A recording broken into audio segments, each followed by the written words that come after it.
જય સ્વામિનારાયણ, જય ગૌ માતા. ગૌવંશ બચાવવા માટે કરીને શરૂ થયેલી આપણી સંસ્થામાં ગઈકાલે મહેમાનો આવ્યા, 8 વાછડા આવ્યા. હીરાભાઈ માલધારી છે, એમના પરિવારમાં ઘણી બધી દેશી ગાયો છે અને એમના વાછડા વધારે હતા, એમના પાસે કાંઈ વ્યવસ્થા નથી તો અહીંયા મૂકી ગયા વાછડા.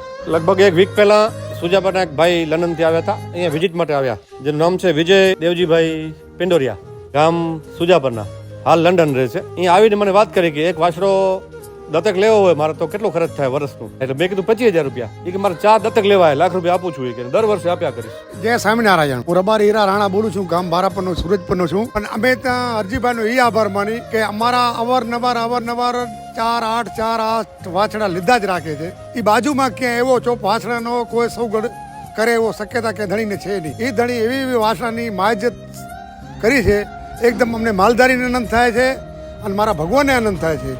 જો અમારે વાછડા ન લીધા હોત, જંગલમાં ભાટકી મર્યા હોત, પાણી વગર મર્યા હોત, તો 100%, 101% મને ખબર છે. અહીંયા કને મારે હાથે મેં 35 વાછડા મૂક્યા છે, હજી સુધી બધા જીવતા છે, હું દેખું છું મારા નજર કે એનો આભાર લેખી એવા છાપરા બનાવ્યા, એવા આપણા ઘરના છાપરા બેવાનું નથી અમારા કને.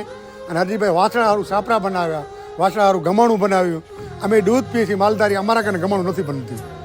અને આજની તારીખમાં ચરાની સગવડ, અને ક્યારેક અમે માલધારી માણસ મુજીરા તો 2 ભારી અહીંયાથી ભરી જાય છે, એવો અમે એનો આભાર માનીએ છીએ.